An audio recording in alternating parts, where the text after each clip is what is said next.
Okay, cool. Oh, you look good.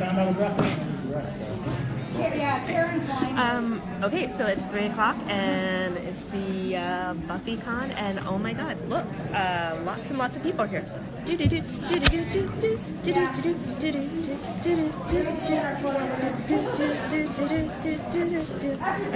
so as you can see, loads and loads of people, and you see that? What? Yay! So it is 3 o'clock. Welcome to the Buffy the Vampire Slayer 20th anniversary panel. Yay!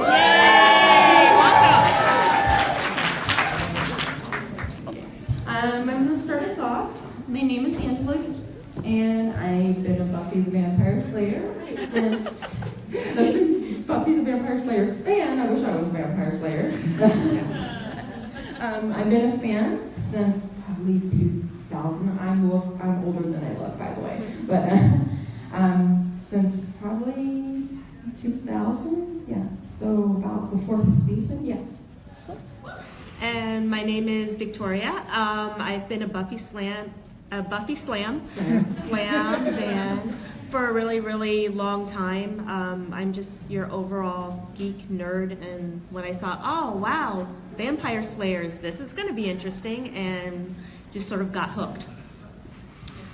My name is Adam. I actually started watching the show with season 1, and I was like, at first I didn't expect too much because they had that horrible movie rendition that Joss likes to forget all about. But I gave it a chance, and I really fell in love with the show, and then I just grew up watching it throughout high school, so it kind of resonated really with me, especially since Buffy was in high school at the time too. I'm Gail. I have to say, actually, my first episode was the musical. That I went back and watched it multiple times over and over again because I'd seen the movie and I was like, okay, I don't want to see the rest of it.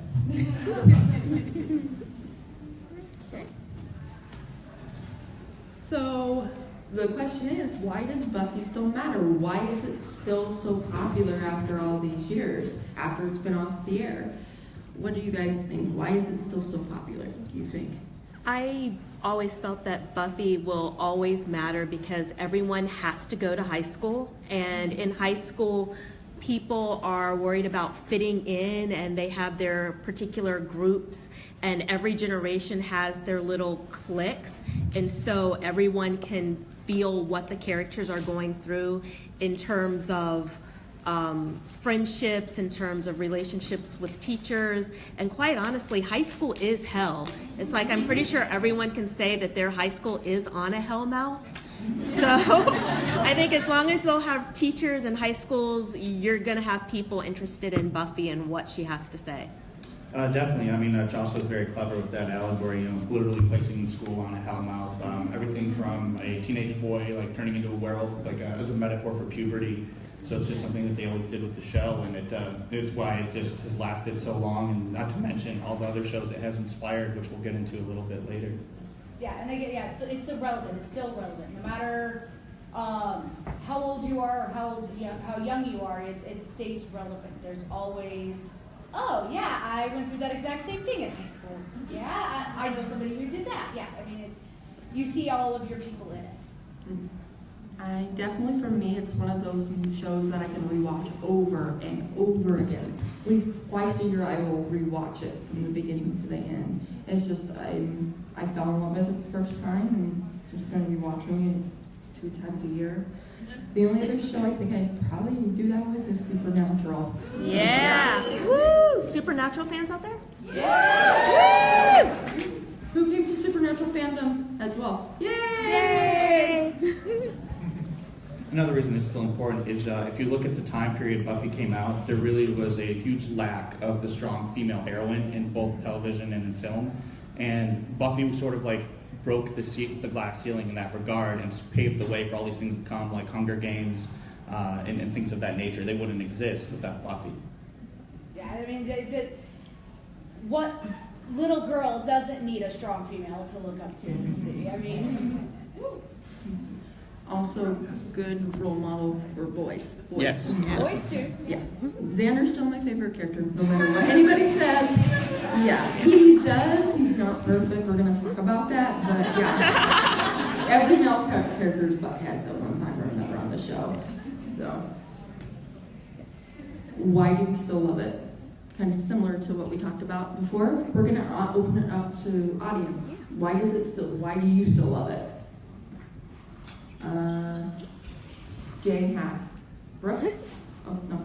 Sorry, you. Sorry, my friend Brooke's wearing a Jane hat today, too. So, I think that the big reason that Joss Whedon's shows inspire such love and dedication from his fans is that he makes them real people. Like, you can see the characterization and you can see the character development starting from the first season of this show, starting with the first episode of any other show he does. But they continue to grow. Like, they don't stagnate and they don't become, like, generalized characters. Like, they really are people with their own personalities and their own quirks and their own faults, which is something you don't see very often. Yeah, a lot of shows, you don't see characters have consequences to their actions. If a character does something, there's going to be a repercussion, excuse me, it's been a long weekend, repercussion to their actions. The whole Spike and Buffy storyline that happened, obviously there were consequences to her actions with her relationship to Spike, for example. Wouldn't you agree? Oh, yeah. Yeah. Oh, yeah. Another? Black shirt. I think it's just so darn clever. I mean, every time you watch it, you notice something different, or you hear a brilliant one-liner that you didn't hear the first 5 or 6 or 7 times. Yeah. I love the one-liners from it still. I'm nobody's butt mountain. And my favorite, nothing can defeat the penis.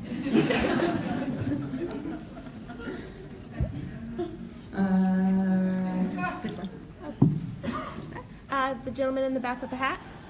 I think for me, it's how relatable the characters are. I mean, I'm actually still in high school. I just had my last day of sophomore year last week.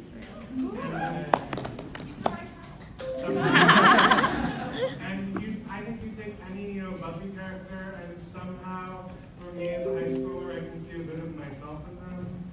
And I don't think that's true just for high school. I mean, I think it's true for everything. And it just inspired so much, too. I mean, since Buffy, I think it's sort of like Twin Peaks, where I can't think of a single show that doesn't have some Buffy DNA. Right. Center of the back right there. Yeah. Oh, and it's still relevant, and why we still love it is because it's about adulthood. He, this Slayer, is not worried for becoming an adult. Everybody has to become an adult. So, All right. The allegory, I have to agree, especially with the vampire soullessness, the allegory between that and, yeah. Do you know what I'm saying? I know what you're saying. I like the episode where Giles actually packs up and leaves everyone to their own devices because he felt like, oh, I'm becoming a crutch because anytime you have a problem, you run to me and I help you solve it. And so he removed himself from the equation and everyone was like, what? And all of a sudden they had to like kind of grow up fast without having a paternal oversight. Then Anthony had a spinoff in BBC with the Watchers. That's what I heard that we're going to do. That's why Giles left. Anthony Stewart had left the show because he was doing a spinoff for BBC that I didn't hear end up working out. But that's why. But it worked out perfectly for the storyline. For the storyline, yeah. So, let's move on. So, what are some of our favorite moments and highlights from the series? Gail, what would you say your favorite moment is? Oh, that the millions to choose from, but I have to say probably my ultimate favorite would be, speaking of Giles, when they reverted. When it was, and Giles and Buffy's mom, and that's my favorite. That's just that whole thing. And my other one again involves Giles, and it's when he's the demon. And he jumps out and scares him. Yeah. Goes after Professor Walsh Yeah. because she emasculated him throughout the season. So he's like, all right, that's it. I'm taking advantage of this. Oh my God, bored now. I'm sorry, but anytime Vampire Willow is on the screen, I'm right there, and I use that all the time, over and over, and it never gets old. Between that and treating people like puppies, oh, puppy wants to play. Yeah. My favorite moment is the yellow crayon speech that Xander reads so well, and yeah, I just love that moment. It's so sweet and touching. Sorry, a lot of my favorite stuff from the show is related to Xander. He's just in my outflow. And because he gets so much hate as a character, I'm like, I understand the hate, but I just connect with him as a character. Yeah. Well, it was great because, you know, throughout all the seasons up to the end of season 6 where he does the speech, he was always sort of the sidekick. He never really saved the day, and that was like Xander's shining moment. You know, Willow had become the enemy, and he was the one person that actually could save the day in that situation. It's sort of like telling you that, you know, even though you may have some friends that sort of outshine you, you know, everyone gets their heyday. You know, you just have to be patient and hang in there. Anything with Faith is a favorite moment of mine too. Except for when Faith and Xander were together. I seriously did not like their special moment.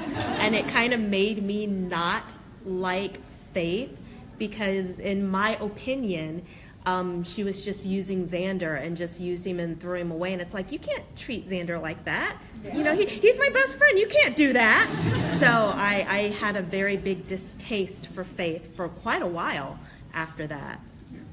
I think my favorite moment was actually the "You're one hell of a woman" speech that Spike gives to Buffy at the very end of the show. You know, everything that he went through, somehow he realized the monster he was after their altercation, and sort of fought to be worthy of her or be a better man. And then at the end, though, he doesn't want anything from her, but he's still willing to, you know, get her where she needs to go to complete that final mission. Sorry. What about you guys? What are some of your highlights? Whoa, and there go the hands. Okay, we're right here up front. My favorite's the end of season 5 when Buffy's giving that speech to Dawn about living. To be brave and live in this world. Yeah, the hardest thing to do in this world is to live in it. Yep. Oh, right here, right there. Poison ivy. Poison ivy, there we go. Okay. So the main thing is just the graduation, both episodes or whatever. No, it's just those 2 episodes were just amazing. Like how they played it out, how they got everyone in school. It's like everyone in school knew something was going on, though they never really led on to it, and they knew Buffy was in the center of it. And so the fact that they were all willing to fight for it. To survive like that, even though they really didn't, like, so many people didn't get along and stuff. Also, when it comes to Xander, one of my favorite moments is with Dawn, when he explains, we're the sidekicks, and the best thing we can do is to let them do what they need to do. And the fact that he talks about how strong she was, for the fact that she gave up when she thought she was chosen one for potential. She realized she wasn't, the fact that she immediately gave it up to the person who was supposed to be. Like, that understanding in that situation, it was amazing. Yeah, the "You're not special, you're extraordinary" speech. That's great. Yeah. Red Headband. So season 5 is actually mine as well. And I know everyone loves the line, the hardest part of this world is to live in it, but I actually really cling on to right before that when she tells Dawn to be brave. I actually had that tattooed on my shoulder because when I found Buffy, and sorry, I'm gonna cry. I was very depressed, having a really hard time, and that moment, like, literally changed my life. Like, I took that into everything going forward, so that will forever be my favorite moment, even though it's so small. It's just stuck out to me so hard. Oh, thank you for sharing that. I'm going to take one more and then move on. Hat, right. Hope for love and Spike's whole, like, death is on your heels and you're a little in love with it speech, and just the way that plays into Buffy's depression arc after she is dead and then comes back. That whole thing, just the idea of, yeah, you're fighting death, but you also have so much on your shoulders that you crave it too. Because I have the same tattoo. I have the Brave Live tattoo on my arm. That just struck me really hard.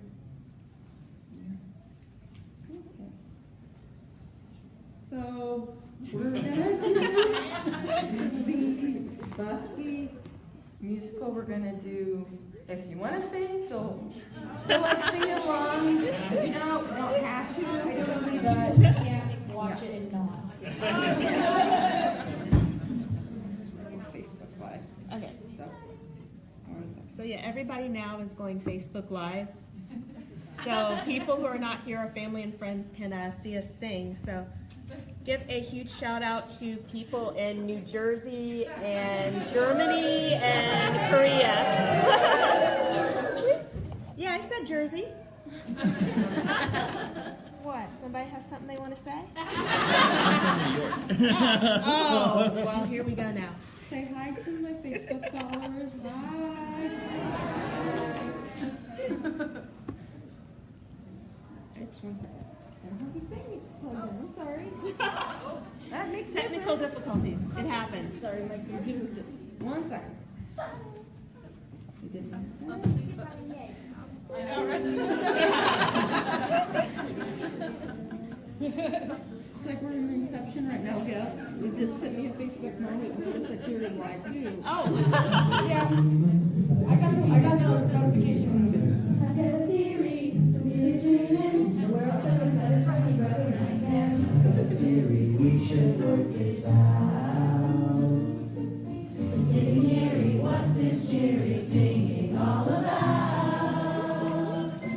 There can be witches, some evil witches, which is ridiculous, because witches, they were persecuted, wicked, and lucky, and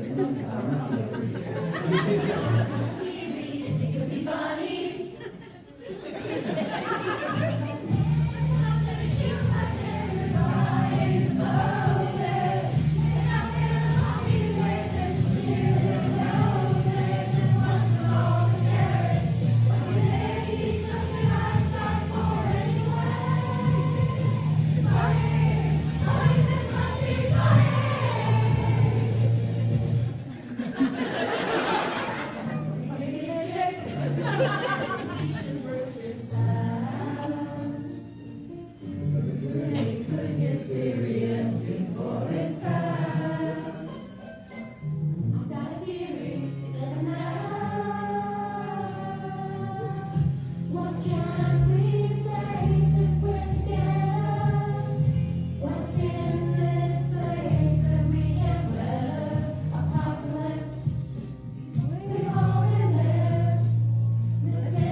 Yay!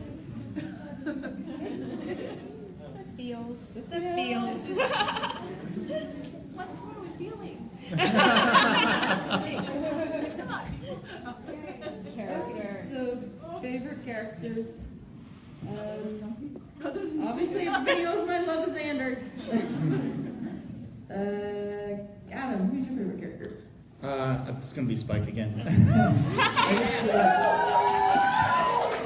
just feel like Spike has one of the best character arcs in almost any TV show I've ever seen. He starts out as this villain who's like, William the Bloody, one of the baddest of the bad vampires. And by the end of the series, and even when he goes on into Angel, he's become this legitimate hero. He's somehow, even though he had no soul, he still had some part of a conscience where he was able to feel feelings and understand a little bit of right from wrong. And he realized that he needed to do better. His poetry gets better too.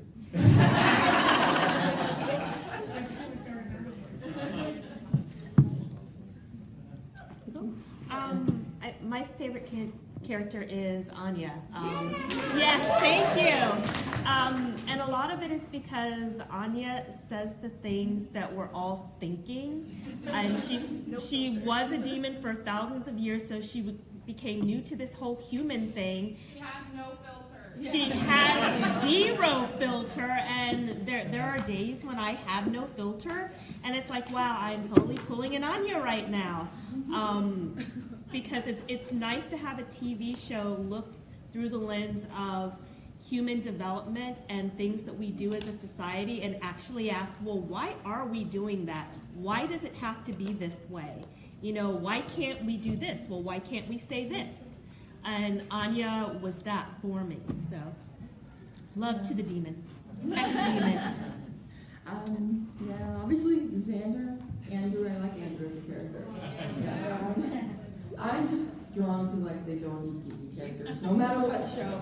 But for me, I just connect with Xander as a character because I see a lot of traits in himself that are in myself that I've kind of always been that person that's been a disappointment to a lot of people. And I'm trying my best, I'm trying to keep up, and it's just hard, and you try your best, and sometimes your best isn't good enough.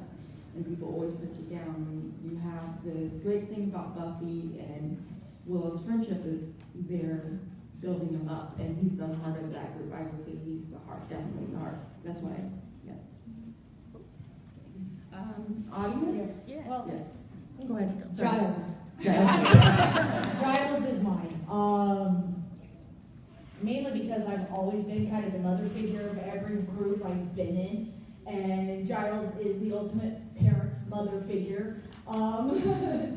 And so he's always been the one that I kind of look to, and you know, as I mentioned with the reverting back, and when they would use, you know, him and Buffy's mom, that was just, as you know, every parent would love to be able to do that at some point, I think.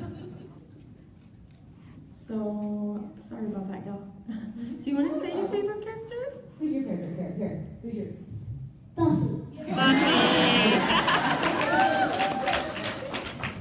And special shout out goes out to Angel. Yeah. He got his own spin-off after all. Even though it's like today, I had his own spin-off. Betsy. And then he became a cop. Who knew that was going to happen? Very nice. Very nice, yeah. Really strange. So audience? The lady all the way in the back in the glasses waving at me. Hello. My favorite character had to have been, and the most relatable, was Tara. I had a deep love for Tara because she never feel like she fit in with the Scoobies. And making friends in high school is hard enough. Yeah. So when she found her love with Willow, and she found herself, that was the most important to me. And the episode of Family, when her family shunned her for doing what she knew was right for her, was the hardest thing I think I've ever had to go through. And watching that, because I wasn't accepted by my dad. So it was really, really hard to get through that just as a fan. I would have jumped to Buffy, but Tara had my heart. Thank you for sharing.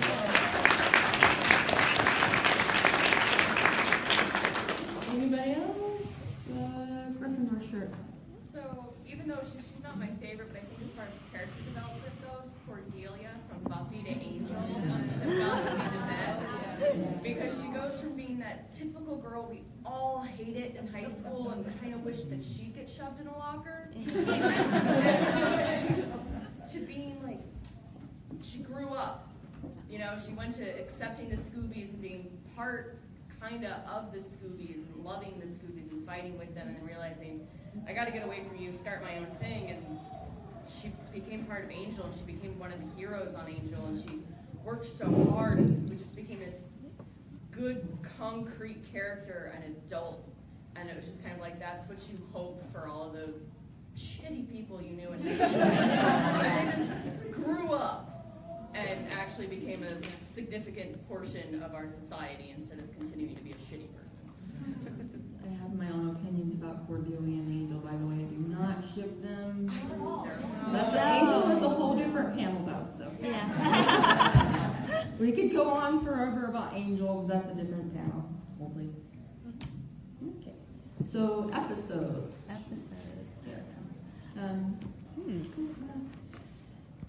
Let's go first. My favorite episode is Hush. Yes. It's I have a twofold reason for it being my favorite. One, I've worked as a teacher for the past 10 years. I'm going into my 11th year, and thank you, middle school. And a lot of what the complaints and the grumbles about communication. It's like, oh, I talk too much, I'm babbling. Oh, I don't think you're hearing me, I don't think you're listening to me, to the point where all of a sudden they can't talk to each other at all. And even though I think it's something like 70–80% of communication is nonverbal, and people are actually looking at your body language and your facial expressions, our still go-to is, if I cannot say the words to you, then oh my God, this is horrible. And then to have an entire town not be able to speak, and seeing how that depression in them played out. And then it kind of went to, oh, well, it's the gentlemen that have come to town, and that's kind of like a nursery rhyme fear. And then they were just super, super creepy, and, you know, and stabbing people and taking their hearts, and they need 7. So it's like 2 main fears in one show that just every time makes me go, ah! That episode, I do love that episode, but I usually skip over it when I do the rewatch, because the gentlemen freak me out. They're like the weeping angels on Dr. Who. They freak me out. Now that would be a crossover, the gentlemen and the weeping angels. Oh my God. With a little bit of silence added in. That's what I was thinking. I was thinking of the silence and the gentleman. Yeah. Maybe they're distantly related, some strange cousins in space. Yeah, could be. That was the most award-nominated episode of the show too, and it's just because the acting performances. You've got this episode on TV where the actors say almost nothing, and yet you're still able to understand what's going on and get the story out of it. It was just incredibly impressive. Yeah, didn't Josh say that he wanted to do an episode to prove that everybody who was saying all he showed was dialogue? He wanted to prove that it was just dialogue, yeah. So. And then I know you teachers out there can appreciate when he brought everyone together in the lecture hall, and he was doing the pictures on the old style overhead projectors. Every time I see that, I'm like, yes! Exactly. And she's like, and they're like, what? And she goes, oh, steak. And they're like, oh, okay. Anya's eating the popcorn. Adam, what is your favorite character? I'm not sure I have an actual favorite episode. It's too hard to limit just to one. I'm going to go with just say my favorite season overall is season 6. Despite it being one of the most polarizing, I love season 6 because you see all these characters that you've seen grow over 5 seasons. Everybody goes to this extremely dark place. And it's just how do they get through that dark place? And I just felt that it was an amazing place to go with the story at that point in time. I would have to say, if I were as sad as it is, if I ever want to cry, the body. That's one of those, and you get to a point where you just need to cry, and you need something you know is going to make you cry, and that's what I put on. And so that's one of those that I've probably seen the most, just because it gives you that emotion, and you get that. I would say mine is a toss-up between Elsa and the double. It's just the whole memories, visualizing the memories is great, and then trying to figuring out who they are. That's just Randy Giles and Blue Line. Randy Giles. Why didn't you name me Horny Giles? I knew there was a reason why I hated you. And then Spike figures out he's British. He's like, oh, bloody hell, I'm British.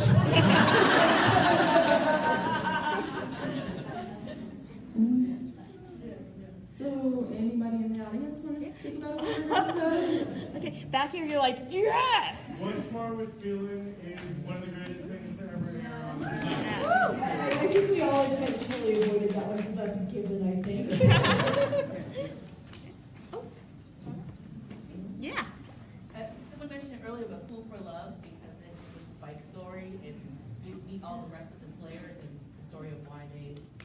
what made them weak against him being one of the strongest vampires that killed the Slayer. So I love that one. Plus, it gave us my first realization that Buffy could happen. Buffy forever. Yeah. Something blue. Yellow shirt. Yeah, I know the body is probably my favorite, but the other one that I love is the one where it's all in a dream. I don't know what it's called. That movie. Oh, it's the end of season 4. The Yeah. last episode Yep. is Best, what's with the cheese? best. Cheese. Cheese. Sure, in front. I actually have 2 from season 4. The one that I know everybody hates is Beer Bad. Oh, I love it because who hasn't been in a relationship like that? At the end, when he gets, what's his name, Parker? That's what he deserves. I mean, that's just wonderful. And then Wild at Heart, when Oz leaves, and and Willow's like, "Don't you love me, Oz?" He's like, "In my whole life, I've never loved anything else." I cry every time I watch that. Yeah. Because I mean, who hasn't been through something like that? I think we all have. Those are my 2. Hat over here. It gets overlooked a lot, but I really like the 2 Becoming episodes at the end of season 2, because it's the first time that things start getting real dark and real heavy, and it really opened up the potential for all of those episodes that we are still talking about later on in the series. Like, I think without Becoming and the way that those 2 episodes turned out and the way they shifted the show, I don't think we would have gotten into all of the heavier stuff we did later. Yeah, I don't think anybody expected Angel to, for that things to go that way. And then the way they ended it, you're like, wow, is this character even going to come back? Yeah. The Thanksgiving episode.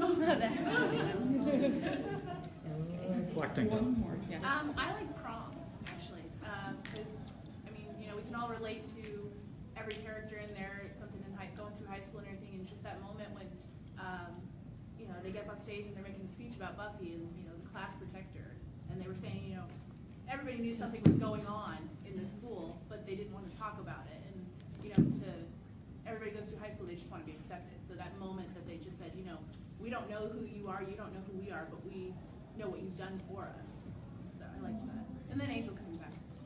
That last dance, I'm sorry, I'm an Angel fan. And I have another favorite episode myself, Super Sharp, the one with Jonathan. Jonathan's swimsuit. Is that who's again?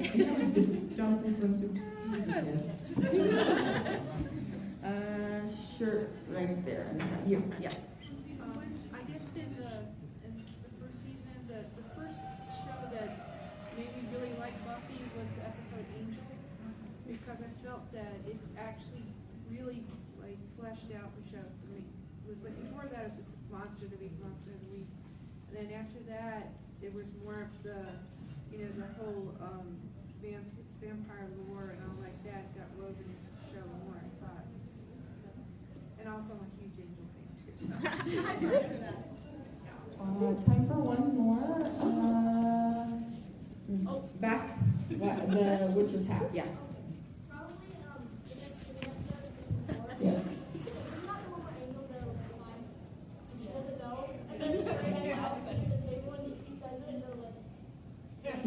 And then she bites off Smurfing.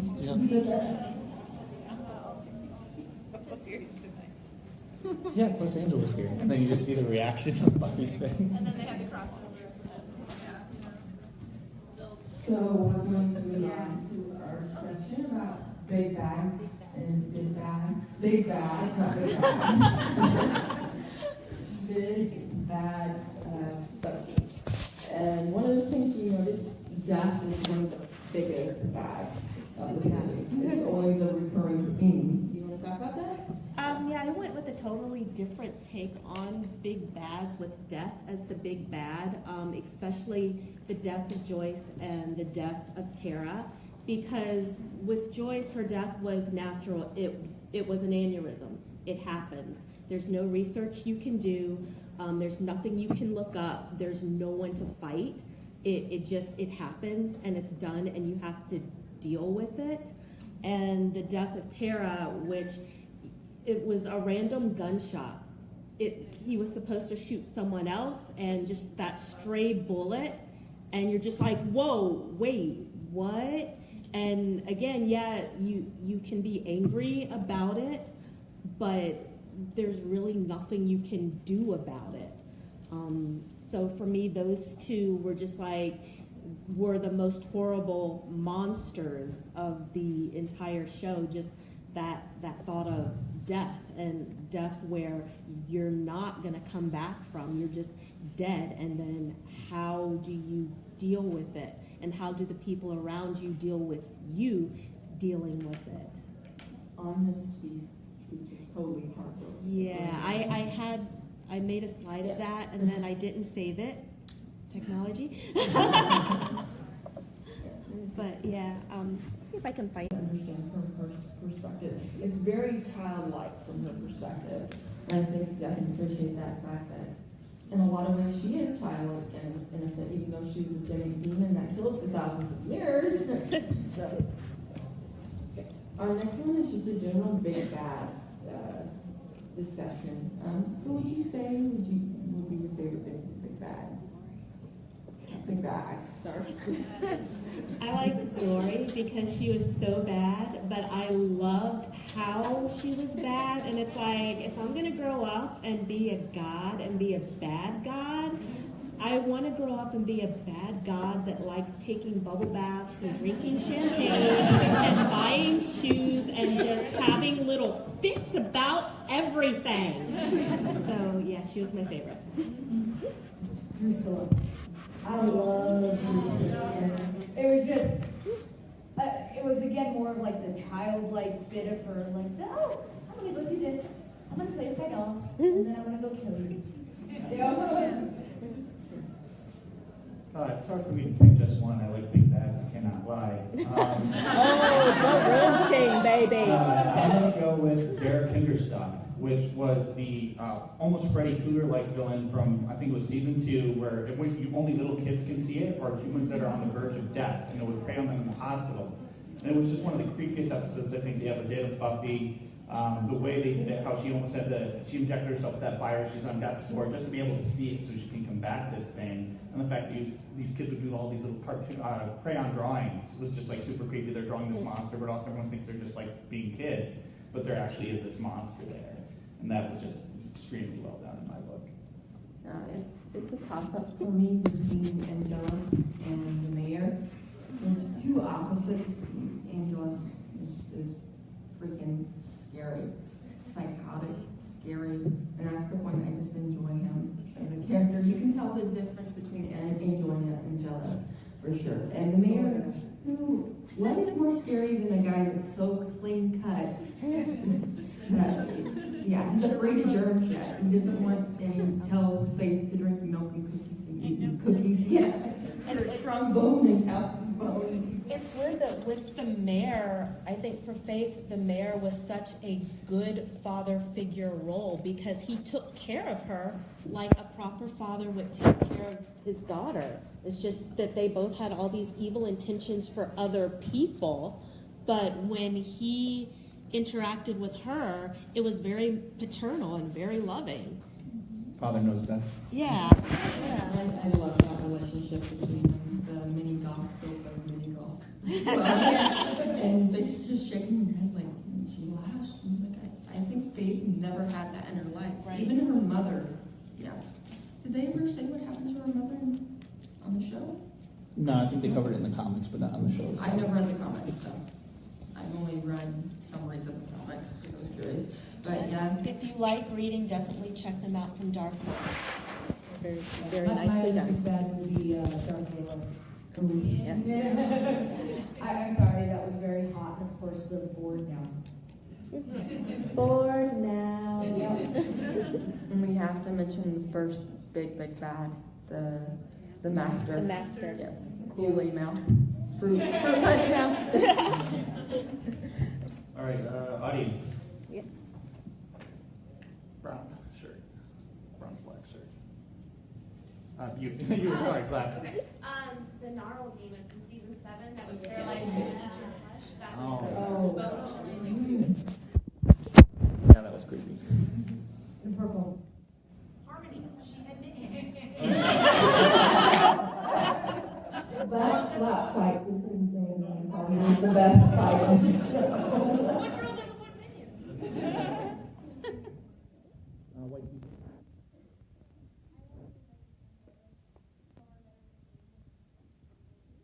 Buffy or like. Nope, different. It's different.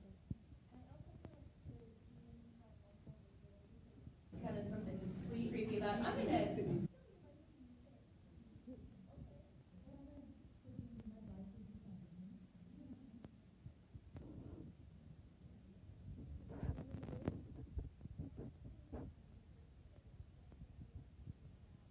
In that dream sequence. Yeah. Sort of reminded me. We see death as a big bad. It's always just been what the Slayer's been surrounded by. So she's sort of like both the good and the bad at the same time. Yes, right there. Yep, you. My favorite, and this is going to sound funny, but I always really liked the trio. For as stupid as it is.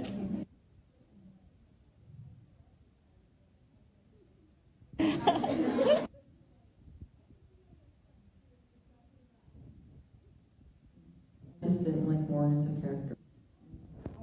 Jonathan and Andrew. Andrew has my heart. Especially when they're talking about the It's hard to find anything identifiable or good in Warren, whereas with, Andrew and Jonathan, you can still kind of relate to them a little bit. But Warren is just like so black. He's almost worse than Angelus in a lot of ways. So. He has a soul. So that And, makes yeah, him he worse. has a soul, but he's still doing these horrible things. Yes. Blue shirt. Yep.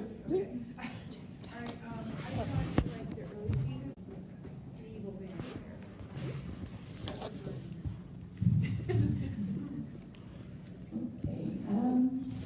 I was in a couple times answer. I thought it was Caleb. Oh, yes. Yeah. If you look at Caleb, he's the embodiment of misogyny, and the male oppression of women in a show that's largely about, a strong female character and the liberation of women. And then the way she finishes him off at the end is very symbolic, too. He takes an axe to the groin and then gets split in half. So, favorite quotes. What are everybody's favorite quotes? You want to see my impression of Gandhi? You know when I'm pissed off. What is everybody's favorite quotes? Interesting. Bored now. It's here. Yeah, mine has to be the hardest thing in this world is to live in it. I use that one quite often, actually. I need a minute. Okay, this gentleman here. I really like the cookie dough. Well, just because it's like you're growing into adulthood. You start out as cookie dough, but you're still baking. You're not done yet baking until. She's still figuring out who she is. She's not ready to, settle down with Angel or anyone. That was kind of the point. Yeah, it was a great speech.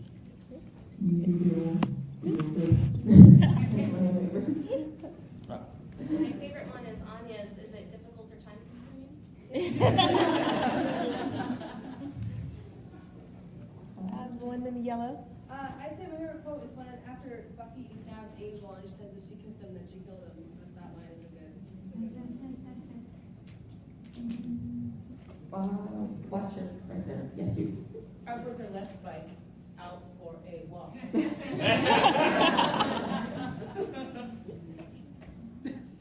Anybody else? All the way in the back. Mine would have to be for Faith when she said 5 by 5 when the people would ask her if she was okay. Yeah. I see a ton of tattoos on people. I'm pretty sure some have them in here. But that specific line by itself just speaks volumes. Sure. I have two favorites from Anya. One is from the season 7 episode of Him when Willow says, "This isn't about his physical presence, it's about his heart." She yells at him, "His physical presence has a penis." And keeping with that line in Hush when she says to Giles, "Oh, you mean an orgasm, friend?" His retort is something I quote all the time because he just completely nonchalantly says, "Yes, that's absolutely the worst possible thing you could have said."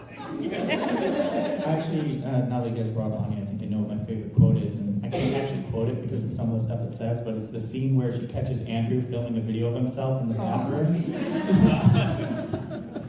And she goes, "Why can't you like the rest of us?" Back there in the hat in the corner.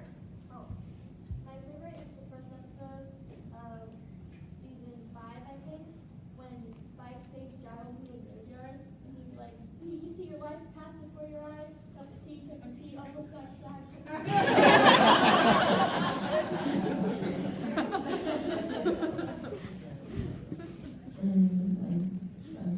I'm sick of being everybody's butt monkey.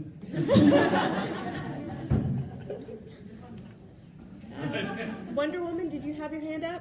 Yeah. For some reason, I have a soft spot for the line at the end of the first season when Buffy says to the Master, "You have fruit punch mouth." Something about that is always like gets me, just because it's just like yeah, you think you're bad, but you know what? You're not that great. I just feel like you can say that to almost anyone, and it just like you want to just like feel just to feel stronger, I guess. Another good line would be, if you look at the final line of the very first episode of Buffy, is you've got the original trio, Xander, Willow, and Buffy, and they're all talking about what they're going to do. We're going to go to the mall, and then and Giles is like, looking over them, and Xander goes, "Well, what are we going to do now?" And they keep their banter on, and Giles is like, "We're all doomed." And then that's how they end the final season as well. They have the exact same conversation, and they're, "Well, what are we going to do now?" And Giles is like, "We're all doomed."